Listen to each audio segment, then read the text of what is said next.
Жанымда мынакей алдымда атайын Кел тарыхый романды алып келгенмин, Төлөгөн Касымбековдун. Муну алып келген себебим ошол жеңи жок акын өзүнүн жубайы бала төрөп бербесе дагы, сен мага бала төрөп бербедиң деп жекирип, ал нерсени урушуп жубайын адал никесинде колуктасын жер менен жексен кылып бет-беделин түшүрбөстөн өнөр үйрөтүп, мейли бала төрөп бербесең Кудайдын жазганы ушул экен деп, аркасына кайсыл жерге барса ошол жерге ээрчитип барып, өнөр үйрөтүп, каада салт үйрөтүп, өзү менен бирге ээр шаркак кылып жашоодо жакшы нерсени үйрөтүп ээрчитип жүргөн. Ошон үчүн алып келдим, убакыттын тарлыгына байланыштуу окуй албадым, кыскача мазмунун гана сиздерге айтып берип атам.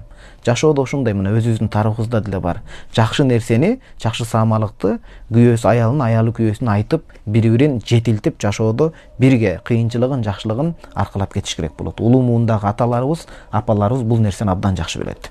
Чоң апабыз 6 жыл мурун кайтыш болгон. Чоң атабыздын жашы 80ден ашты. Азыр мага аял алып бергиле деп жатат. Ошону кандай кылсак болот?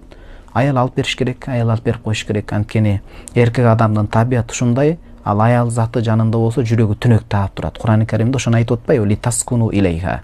Силердин жүрөгүңөрдүн түнөгү аял заты менен болот дейт.